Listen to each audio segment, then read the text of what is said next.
അപ്പോൾ hi all. ഇപ്പൊ നമ്മളുടെ പ്രീവിയസ് ഇയർ ക്വസ്റ്റ്യൻ പേപ്പേഴ്സിന്റെ ആ ഒരു സെക്ഷൻ സ്റ്റാർട്ട് ചെയ്യാണ്.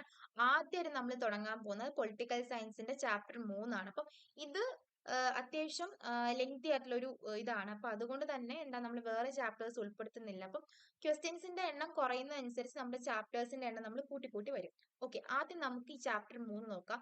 വളരെ ഇമ്പോർട്ടന്റ് ആയിട്ടുള്ള ചാപ്റ്റർ ആണ്. 5 വർഷം ചോദിച്ച ക്വസ്റ്റ്യൻസിന്റെ ടോട്ടൽ മാർക്കാണ് 32 മാർക്ക്. അപ്പം ഈ ഒരു ചാപ്റ്ററിനകത്ത് നിന്ന് 32 മാർക്കിന് ക്വസ്റ്റ്യൻസ് ചോദിച്ചിട്ടുണ്ട് 5 വർഷത്തെ ക്വസ്റ്റ്യൻ പേപ്പേഴ്സ് എടുത്ത് നോക്കുകയാണെങ്കിൽ. അപ്പൊ അത്രയും വലിയ ഒരു ഇമ്പോർട്ടന്റ് ചാപ്റ്റേഴ്സ് ആണ്. ചില ക്വസ്റ്റ്യൻസ് അവർ റിപ്പീറ്റ് ആയിട്ട് ചോദിച്ചിട്ടുണ്ട്. അപ്പൊ നമുക്കത് ഓരോന്നും എന്താണെന്ന് നോക്കാം. അത് മാത്രമല്ല എങ്ങനെ വേണം ആൻസർ എഴുതണമെന്ന് നോക്കാം.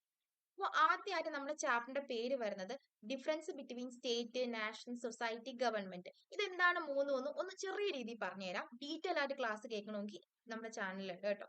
അപ്പൊ ആദ്യം നമുക്ക് നോക്കാം എന്താണ് സമൂഹം അല്ലെങ്കിൽ എന്താണ് സൊസൈറ്റി.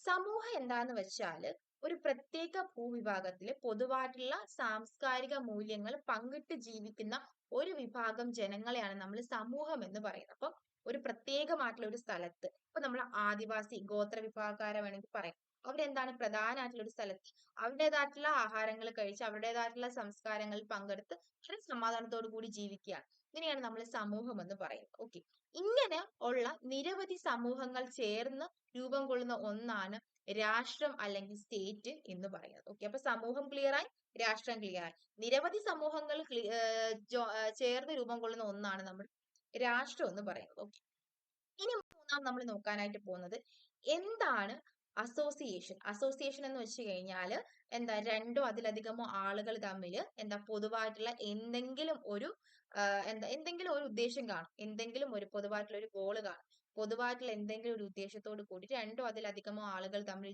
രൂപീകരിക്കുന്ന ഒന്നാണ് അസോസിയേഷൻസ് എന്ന് പറയുന്നത്. എക്സാമ്പിൾ ആയിട്ട് നമുക്ക് എന്ത് പറയാം, ടീച്ചേഴ്സ് അസോസിയേഷൻ വരാം, അതേപോലത്തെ ട്രേഡ് യൂണിയൻസ് വരാം. ഇതാണ് അസോസിയേഷൻ എന്ന് പറയുന്നത്. അപ്പൊ നമ്മൾ രണ്ടാമതായി മൂന്നാമത് നോക്കാനായിട്ട് പോകുന്നത് എന്തോന്നാണ് ഗവൺമെന്റ്.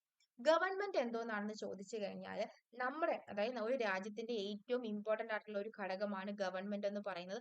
രാജ്യത്തിനെ എന്താണ് നയിക്കാനായിട്ടും രാജ്യത്തിലെ കാര്യങ്ങളെല്ലാം തീരുമാനിക്കാനായിട്ടും അതേപോലെ തന്നെ ജനങ്ങളെ ഭരിക്കാൻ വേണ്ടിയിട്ട് ഉണ്ടാകുന്ന ഒന്നിനെയാണ് നമ്മൾ ഗവൺമെന്റ് എന്ന് പറയുന്നത്. ഓക്കെ, അതിനെയാണ് നമ്മൾ ഗവൺമെന്റ് എന്ന് പറയുന്നത്. പിന്നെ നമ്മൾ നോക്കാനായിട്ട് പോകുന്നത് എന്തോന്നാണ് എന്താ നാഷൻ. എന്താണ് നാഷൻ എന്ന് ചോദിച്ചു കഴിഞ്ഞാൽ നാഷൻ എന്ന് വെച്ചാൽ ഒന്നുമില്ല, ഒരു ഭൂപ്രദേശത്ത് അല്ലെങ്കിൽ ഒരു ഭൂപ്രദേശത്ത് ജനങ്ങൾ എല്ലാവരും കൂടി എന്താണ് ഒരുമിച്ച് ജീവിക്കുന്ന ഒന്നിനെയാണ് നമ്മൾ നാഷൻ എന്ന് പറയുന്നത്. നാഷന്റെ രണ്ട് പ്രത്യേകത എന്ന് പറയുമ്പോൾ അവിടെ ജനങ്ങൾ കാണും, അതേപോലെ തന്നെ എന്താണ് ഒരു പൊതുവായിട്ടുള്ള ഒരു ഭൂപ്രദേശവും കാണും. ജനങ്ങളും ഭൂപ്രദേശങ്ങളും കാണും, അവിടെ അവരെല്ലാവരും കൂടി അവരുടേതായിട്ടുള്ള രീതിയിൽ ജീവിക്കുന്ന ഒന്നിനെയാണ് നമ്മൾ നേഷൻ എന്ന് പറയുന്നത്. ഓക്കെ, ഇത്രയും കാര്യങ്ങളാണ് ഈ ഒരു ചാപ്റ്ററിൽ മെയിൻ ആയിട്ടുള്ളത്. ഇതിന്റെ ഇൻ ഡീറ്റെയിൽ കാര്യങ്ങൾ നമ്മുടെ ഇതിലുണ്ട്. ഇനി നമ്മുടെ ക്വസ്റ്റ്യൻസിലേക്ക് വരാം. ആദ്യത്തെ ക്വസ്റ്റ്യൻ എന്ന് പറയുന്നത് നമുക്ക് 2 മാർക്കിന് ക്വസ്റ്റ്യൻസ് ചോദിച്ചിട്ടുണ്ട്, 8 മാർക്കിന് ചോദിച്ചിട്ടുണ്ട്, 5 മാർക്കിന് ചോദിച്ചിട്ടുണ്ട്. ആദ്യമായി നമുക്ക് എന്താണ് 2 മാർക്കിന്റെ ക്വസ്റ്റ്യൻസ് നോക്കാം. Mention 4 essential elements of state. State എന്ന് വെച്ചാൽ എന്തോന്നാണ് നമ്മുടെ സമൂഹം. സമൂഹത്തിന്റെ പ്രധാനമായിട്ടുള്ള 4 എസെൻഷ്യൽ എലിമെന്റിനെ പറ്റിയിട്ടാണ് നമുക്ക് എഴുതാനായിട്ട് ഉള്ളത്. അപ്പൊ നമ്മൾ എന്ത് ചെയ്യാം, 4 എണ്ണം കൊടുത്തിട്ടുണ്ട്. ഒന്ന് വരുന്നത് പോപ്പുലേഷൻ, ടെറിട്ടറി, ഗവൺമെന്റ്, സോവറിനിറ്റി. സമൂഹം എന്ന് വെച്ചാൽ എന്തോന്നാണ് പൊതുവായിട്ടുള്ള സാംസ്കാരിക മൂല്യങ്ങൾ പങ്കിട്ട് ജീവിക്കുന്ന വിഭാഗത്തെയാണ് നമ്മൾ സമൂഹം എന്ന് പറയുന്നത്. സമൂഹത്തിന് വേണ്ട 4 കാര്യങ്ങളാണ്. ഒന്നാമതെന്ന് പറയുമ്പോൾ എന്താണ് പോപ്പുലേഷൻ, ജനങ്ങൾ സമൂഹത്തിന് വേണം. അതേപോലെ തന്നെ എന്താണ് സമൂഹത്തിന് ഒരു പ്രത്യേകമായിട്ടുള്ള ടെറിട്ടറി അല്ലെങ്കിൽ പ്രത്യേകമായിട്ടുള്ള ഒരു വിസ്തീർണം ഉണ്ടായിരിക്കും. സമൂഹത്തിൽ ഗവൺമെന്റ് എന്ന് പറയുന്ന സംഭവം ഉണ്ടായിരിക്കും. അത് മാത്രമല്ല അവർക്കൊരു പരമാധികാരം ഉണ്ടായിരിക്കും. ഇത്രയും കാര്യങ്ങളാണ് നമ്മുടെ പ്രധാനമായിട്ടും സ്റ്റേറ്റ് എന്ന് പറഞ്ഞു കഴിഞ്ഞാൽ നമ്മുടെ രാഷ്ട്രത്തിന്റെ അകത്ത് വരുന്ന സമൂഹം അല്ല, രാഷ്ട്രമാണ്. അത് മറക്കരുത് കേട്ടോ, എനിക്ക് മാറിപ്പോയതാണ്. രണ്ടാമത്തെ ക്വസ്റ്റ്യൻ എന്ന് പറയുന്നത് എന്തൊക്കെ difference between state and association. നമ്മൾ ആദ്യം പറഞ്ഞു സ്റ്റേറ്റ് എന്ന് വെച്ച് കഴിഞ്ഞാൽ രാഷ്ട്രമാണ്, അസോസിയേഷൻ എന്ന് വെച്ച് കഴിഞ്ഞാൽ അസോസിയേഷൻ തന്നെയാണ്, സംഘടന. ഓക്കെ, ഈ സംഘടനയും സ്റ്റേറ്റും തമ്മിലുള്ള ഡിഫറൻസ് 2 മാർക്കിനാണ് ചോദിച്ചേക്കുന്നത്. അപ്പം സംഘടന എന്തോന്നാണ്, സ്റ്റേറ്റ് എന്തോന്നാണ്. അപ്പം ഇങ്ങനെ ഡിഫറൻസ് തരുന്ന സമയത്ത് നിങ്ങൾക്ക് വേണമെങ്കിൽ ആദ്യം ഇതിന്റെ ഡെഫിനിഷൻ എഴുതാം. എന്താണ് സ്റ്റേറ്റ് എന്നതിന്റെ ഡെഫിനിഷൻ എഴുതാം, അല്ലെങ്കിൽ എന്താണ് അസോസിയേഷൻ എന്നതിന്റെ ഡെഫിനിഷൻ എഴുതാം.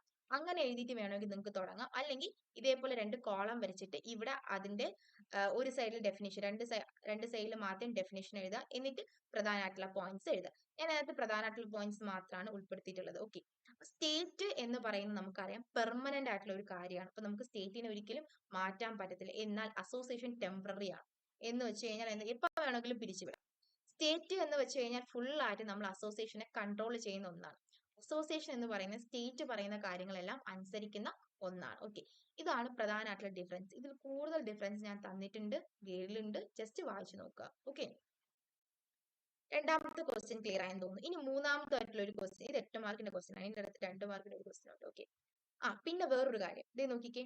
ഈ ഒരു question difference between state and association എന്ന് പറഞ്ഞ ക്വസ്റ്റ്യൻ നമുക്ക് ഒരു 5 വർഷത്തെ ക്വസ്റ്റ്യൻ പേപ്പറിൽ 3 പ്രാവശ്യം ചോദിച്ചിട്ടുണ്ട്. അപ്പൊ നമ്മുടെ 5 വർഷത്തെ ക്വസ്റ്റ്യൻ പേപ്പറിൽ 3 പ്രാവശ്യം ചോദിച്ച ഒരു ക്വസ്റ്റ്യൻ ആണ് difference between state and association. So അതുകൊണ്ട് ടിക്ക് ചെയ്ത് വെച്ച് തന്നെ പഠിക്കുക. ഇനി അടുത്ത ഒരു ക്വസ്റ്റ്യനിലേക്ക് നമുക്ക് പോവാം. Mention the 2 elements of nationality. Nationality അല്ലെങ്കിൽ ദേശീയത എന്നുള്ളതിന്റെ 2 എലമെന്റ്സ് എഴുതാൻ വേണ്ടിയിട്ടാണ്. 2 മാർക്കിന്റെ ക്വസ്റ്റ്യൻ ആണ് ഇത്. 2 തവണ ചോദിച്ചിട്ടുണ്ട്. അപ്പം നമ്മുടെ നാഷണാലിറ്റി എന്ന് പറഞ്ഞു കഴിഞ്ഞാൽ അവിടെ ഒരു പ്രധാനമായിട്ട് വേണ്ടതെന്ന് വെച്ചാൽ ജിയോഗ്രഫി ഉണ്ടായിരിക്കണം. അപ്പം നാഷണാലിറ്റി എന്ന് വെച്ച് കഴിഞ്ഞാൽ ഒരു പ്രത്യേകമായിട്ടുള്ള ഒരു ടെറിട്ടറിയിൽ അല്ലെങ്കിൽ പ്രത്യേകമായിട്ടുള്ള ഒരു ജിയോഗ്രഫിക്കൽ ഏരിയയിൽ പൊതുവായിട്ടുള്ള ലാംഗ്വേജുകളോടെയും പൊതുവായിട്ടുള്ള ട്രഡീഷനിലും ജീവിക്കുന്ന ആളുകളെയാണ് നമ്മൾ നാഷണാലിറ്റി എന്ന് പറയുന്നത്. അപ്പം അതിന്റെ പ്രധാനമായിട്ടുള്ള 2 എലമെന്റ്സ് എന്ന് വെച്ചാൽ ഒന്ന് അവിടെ ജനസംഖ്യ ഉണ്ടായിരിക്കണം, രണ്ടാമത് അവിടെ എന്തുണ്ടായിരിക്കണം, ഒരു പ്രധാനമായിട്ടുള്ള ഒരു ജിയോഗ്രഫി ഉണ്ടായിരിക്കണം. ഇത് രണ്ടുമാണ് ഇതിന്റെ ആൻസേഴ്സ് ആയിട്ട് നമുക്ക് പറയാനുള്ളത്. കൂടുതൽ കാര്യങ്ങളുണ്ട്, നിങ്ങൾക്ക് വേണമെങ്കിൽ അത് ഉൾപ്പെടുത്താം. ഇനി അടുത്തൊരു ക്വസ്റ്റ്യൻ ആണ്. 2 മാർക്കിന്റെ ക്വസ്റ്റ്യൻ ഇനി ഉണ്ടോ? ഓക്കെ, ഇനി ഒരു ക്വസ്റ്റ്യൻ കൂടെ ഉണ്ട് 2 മാർക്കിന്റെ. Difference between state and government. രാഷ്ട്രവും ഗവൺമെന്റും തമ്മിലുള്ള ഡിഫറൻസ്. നമുക്കറിയാം രാഷ്ട്രം എന്ന് പറയുന്നത് പെർമനന്റ് ആയിട്ടുള്ള ഒന്നാണ്.